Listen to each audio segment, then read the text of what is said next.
คุณเรียนหนังสือเก่งเอ้าใครไปมาใครใครเขาพูดได้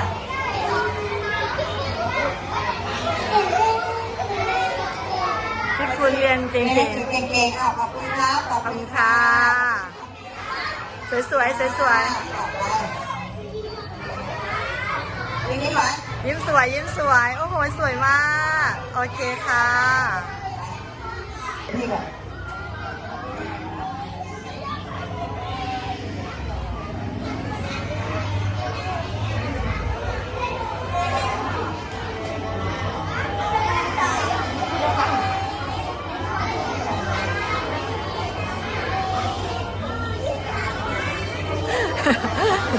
อวยพรในใจ